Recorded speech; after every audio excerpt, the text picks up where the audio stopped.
Hallo ouens, ja, terug op TikTok, kom ons gesels 'n bietjie oor 'n vraag wat nou weer opgekom het. Ons praat nog steeds oor crypto, ons praat nog steeds oor wallets, ons praat nog steeds oor exchanges. En mense bly vra van my, maar Skalk, wat is die verskil? Ons het dit klaar bespreek, ek gaan dit net baie kort noem. Die verskil tussen 'n exchange en 'n wallet. En spesifiek dan 'n decentralized wallet. En hoekom moet ek 'n decentralized wallet hê? Kan ek maar net my geld op 'n exchange gaan los nie? Okay. Net weer 'n recap. Wanneer ons met crypto werk, gaan jy jou eie decentralized wallet ideally moet hê. Ek gebruik sekere wallets, gaan nou nie al die name hier sê nie, maar onder andere dan MetaMask, wat een van die bekendste platforms is waarop decentralized wallets hanteer word. Nou wat beteken dit om te sê dit is 'n decentralized wallet? Dit beteken dit is jou wallet en jou wallet alleen.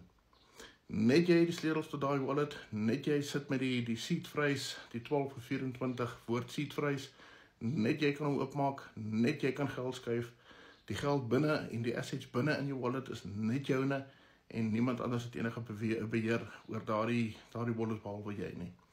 'n Exchange account met wallets, interne wallets, met ander woorde jy kan gaan sien, daar lê nou 3 of 4 of 5 van my denominasies, wat ook al, centralized, dit is nie jou wallet nie, daardie wallets behoort aan die exchange, hulle is custodians van jou geld, met ander woorde, die geld is in hulle besit, en ja, there can be a host of problems, as jy jou geld op exchange los. Ek sê nie, dit is altyd die geval nie, inteendeel ons exchanges is baie eties, deesdae word hulle baie streng gereguleer.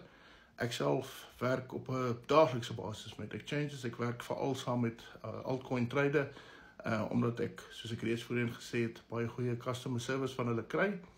Maar hier is jou probleem met exchanges. Exchanges, onthou, dit bly 'n centralized plek waar mense se geld gestoor word. So, kom ons kyk na scenario's wat kan gebeur. Die spesifieke exchange kan miskien sware kruis met die owerhede en die owerhede kan toeslaan en die exchange vries of 'n cease and desist teen hulle uitreik en dan kan fondse nie in of uit hulle geskuif word nie en jy word hoog en droog gelaat, jy kan nie jou geld beweeg nie. Goed, so dis een van die voorbeelde van wat kan verkeerd gaan.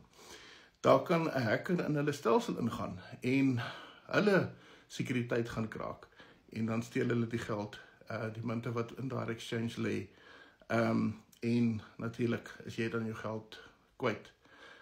Exchange kan wanbestuur word en daar kan 'n likwiditeitsprobleem veroorsaak. Met ander woorde, daar is nie genoeg geld om onttrekkings te finansier nie. So, jy kan op papier met 'n klomp geld in daai exchange sit, maar dit is onmoontlik vir jou om jou geld te onttrek. So, daar's 'n klomp, there's a myriad of problems wat kan ontstaan met jou geld net eenvoudig op 'n exchange los.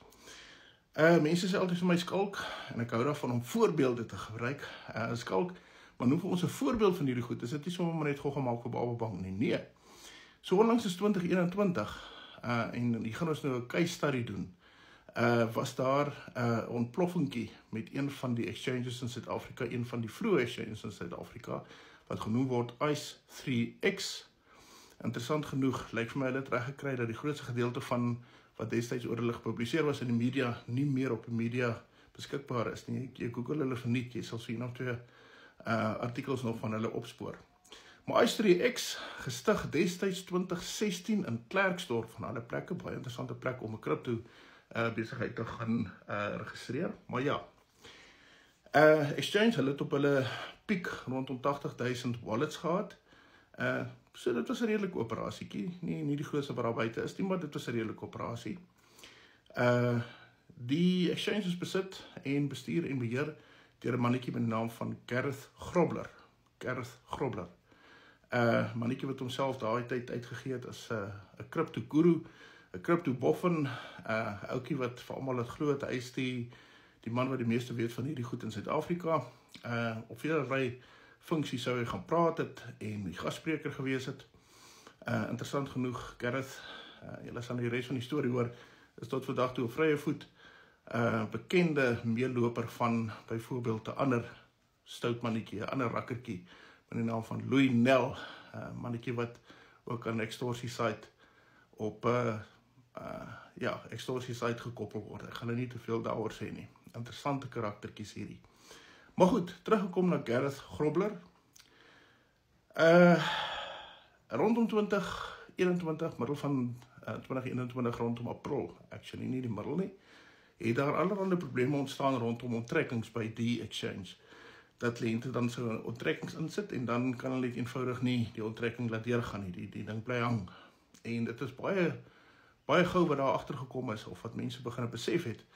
Die geld wat veronderstel was om in die exchange accounts te lê, dis nou likwiditeit, is nie meer daar nie. Daar word spesifiek gepraat van 8 Bitcoin. Hulle het 8 Bitcoin gehad. Ek kan nie onthou wat dit op daai stadium werd was nie. Was aansienlik minder as wat dit vandag werd is, maar nog steeds 8 Bitcoin was nog redelike substantieve holdings. Dat die 8 Bitcoin lyk my dan ook beentjies gekry het en nie meer in exchange was nie.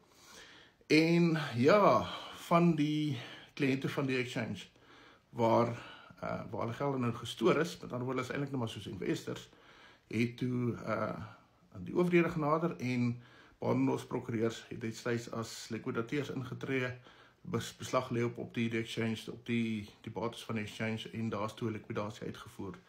Dit blyk toe nou na die tyd met die ondersoek wat gelas is, daar was ook 'n sogenaamde trading platform op hierdie exchange, dat die trading platform 'n absolute bogus ding was. Dit was 'n absolute bullshit storie wat Gareth vir sy kliënte gespin het.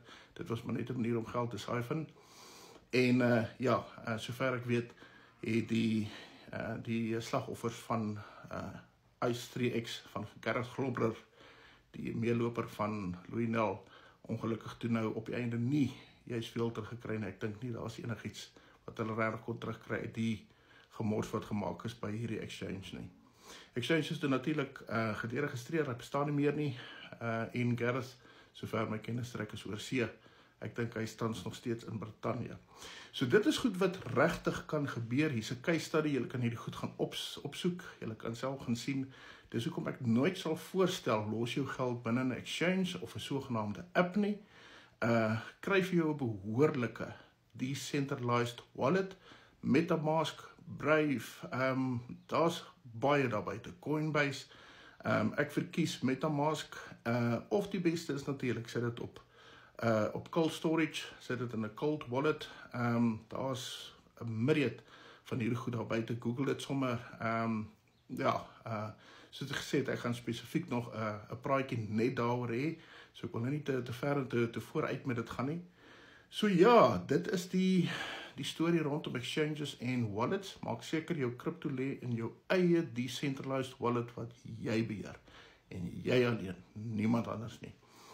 Om seker te maak, jou geld is een oggend as jy dit wil trek, nog steeds daar. Dit is nie net eenvoudig onbeskikbaar, en dan vind jy met 'n skok uit, die Gareth Groblers van die wêreld het weggehardloop met jou geld nie, daai tipe van 'n ding, nee. Dan wil ek vinnig 'n voetnota hierby maak. Ek sien mense is besig om te promoveer kriptokaarte, meestal dan geback deur Visa en Mastercard. Baie goeie tool, maar asseblief mense, moenie al jou geld op jou kriptokaart gaan los nie. Dit kan fisies gesteel word en dan is daai geld weg. Jy kan dit nie weer access nie. Gelukkig deesdae ons sit daar met virtuele kaarte, so dat jou beursie gaan wegraak is daarom 'n bietjie minder, maar as hulle jou selfoon steel, dan verloor jy ook jou geld. So nee, gebruik die kaarte wat deesdae in omgang is, suiwer vir klein aankope. Met ander woorde, skuif jou geld uit jou decentralized wallet, dit wat jy miskien vir die dag of vir 'n transaksie nodig het, na jou kaart toe. Doen die transaksie en ten minste weet jy jou geld is veilig. Typ in jou wallet, dit lê nie op 'n kaart waar dit miskien kan gesteel of wegraak fisies. Die kaart verlore raak fisies, jou telefoon gesteel word, daardie tipe van 'n ding nie. Maar ek sien die uitreik van kriptokaarte en die gebruik daarvan in die algemene handel as die volgende stap en ek is baie opgewonde daaroor. Ja, ek sal vir julle 'n bietjie oor kaarte ook nog kom vertel. En dis 'n dag op sy eie om dit vir julle te kom verduidelik. Nou maar toe ouens, ek hoop julle vind nut uit hierdie video en dis maar net my ervaring en my advies. As jy kan jou crypto in 'n wallet, decentralized wallet stoor, baie goed. As jy dit kan offline cold wallet doen, nog te beter. Moenie dit op die exchange los nie, want daar kan goed gebeur wat miskien nie in jou guns gaan wees nie. OK, nou maar toe. Ons gesels weer.